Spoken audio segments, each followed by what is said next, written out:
I know it's 5 o'clock, but I want to keep working. Leah stood inside the medieval fireplace, running her hands along the rough bricks.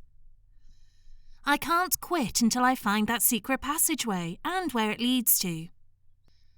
Well, if anyone can find it, you can. Her partner, Viv, shut her laptop. Sorry, Leah, but I'm beat. Come on, it's your birthday. Can't you knock off early? Being here is my birthday present. She inhaled deeply, imagining all the long-ago fires that cooked meals and warmed chilled bones. Okay then, see you tomorrow. Viv gave Leah a grin as she turned to leave. You're so steeped in English history, it seems to consume you. But Viv hit it right on the head. English history did consume her, ever since she read the epic novel Sarum by Edward Rutherford, which spans the entire course of English history.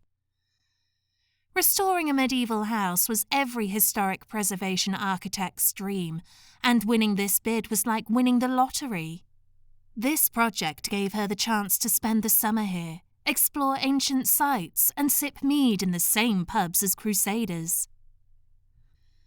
Besides its rustic charm and secret passageway, the 13th century Donnington Le Heath boasted a one-of-a-kind artefact, the bed of King Richard III. In medieval times, important people travelled with their own beds, and it was a prized possession. The bed accompanied King Richard on every journey, and on the eve of his final battle, it awaited the king who never returned. It still waited, 5 centuries later. But where could that secret passageway be? According to legend, it had started as a hidey hole for heretics, but later owners lengthened it until it led somewhere, and the answer to that was a dead end.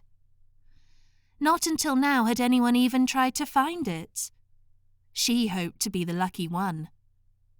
The renovation was extensive enough to probe a few dark corners and discover the portal, hidden for 5 centuries.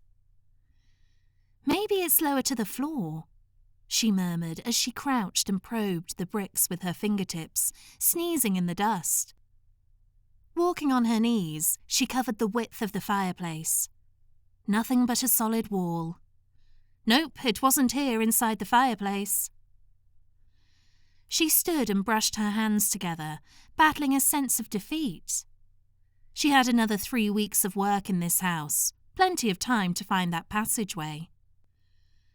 Heading to the 2nd floor, she met the curator on the staircase, an oil painting tucked under his arm. Hi, Pete. What have we here? I mean, whom have we here? He propped the portrait on his knee. The Leicester Museum delivered it. It was in their archives. It dates from the late 15th century. The man in the portrait wore medieval nobleman's garb, draping him in fashionable regality.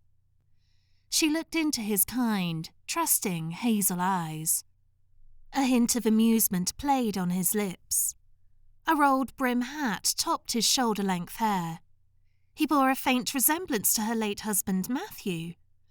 The intelligence in his eyes, the dark auburn hair, the intense gaze, the way he looked at her when he told her he loved her.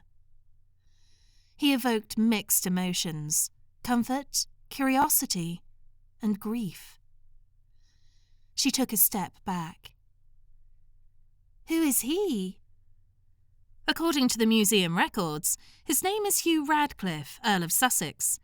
Richard III executed him for treason. Pete turned the portrait to look at it.